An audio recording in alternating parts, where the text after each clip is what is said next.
আসসালামু আলাইকুম ওয়া রাহমাতুল্লাহি ওয়া বারাকাতুহু। ইন্নাল হামদুলিল্লাহ ওয়াসসালাতু ওয়াসসালামু আলা রাসূলিল্লাহ।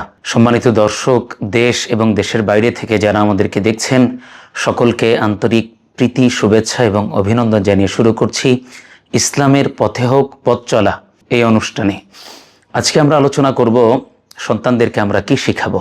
সর্বাগ্যে বাচ্চাদেরকে, ছেলে মেয়েদেরকে জন্মের পরে যে জিনিসগুলো শিক্ষা দিতে হয়, ধারাবাহিক পর্বের আজকের পর্বের আলোচনা হলো যে সন্তান যখন কথা শিখবে তখন মুসান্নাফে ইবনে আবি শাইবার 3519 নম্বর হাদিসের মধ্যে আসছে। বিখ্যাত তাবি ইব্রাহিম আত-তাইমি রাহিমাহুল্লাহ তাআলা বর্ণনা করেছেন যে আল্লাহর রাসূল সাল্লাল্লাহু আলাইহি ওয়াসাল্লাম এর সাহাবীরা তাদের সন্তানদেরকে সর্বপ্রথম যখন কথা বলতে শিখতেন তখন লা ইলাহা ইল্লাল্লাহু মুহাম্মাদুর রাসূলুল্লাহ এই কথা শিক্ষা দিতেন। এর মাধ্যমে জানা যায় যে আমাদের বাচ্চারা যখন সর্বপ্রথম কথা বলবে তাদের সর্বপ্রথম লা ইলাহা ইল্লাল্লাহ এটা শিক্ষা দিতে হবে। অর্থাৎ মা বারবার ছোট্ট বাচ্চার সামনে লা ইলাহা ইল্লাল্লাহ মুহাম্মাদুর রাসূলুল্লাহ এটা বারবার পড়বেন। যখন ছোট্ট হৃদয়ে কথা গেঁথে যাবে তাহলে তার জীবনের সর্বপ্রথম কথা লা ইলাহা ইল্লাল্লাহ হলো।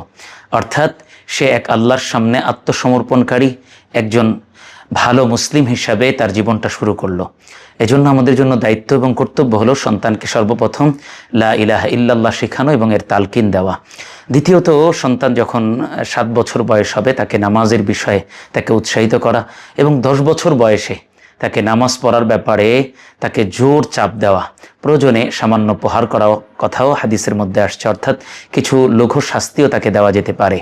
তো এইভাবে করে যদি ইনশাআল্লাহ আমরা আমাদের ছেলে মেয়েদেরকে ইনশাআল্লাহ গড়ে তুলি, আশা রাখা যায় ইনশাআল্লাহ আমাদের সন্তান ইমানের সাথে সে বেড়ে উঠবে এবং সে একদিন আদর্শ মানুষ হিসাবে সমাজে প্রতিষ্ঠিত হবে। আল্লাহ তাআলা যেন আমাদের সন্তানদেরকে জীবনের শুরুতেই কালেমা শেখানোর মাধ্যমে তাদেরকে আদর্শ মানুষ বানানোর আল্লাহ তাআলা তৌফিক দান করেন। আজকে এই পর্যন্তই। আবার কোনো দিন দেখা হবে অন্য কোনো বিষয় নিয়ে।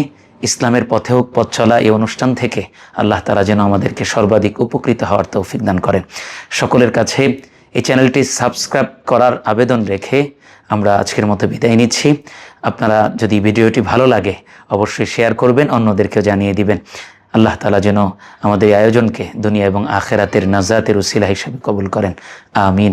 ওয়া আখিরু দাওয়ানা আলহামদুলিল্লাহি রাব্বিল আলামিন। আসসালামু আলাইকুম ওয়া রাহমাতুল্লাহ।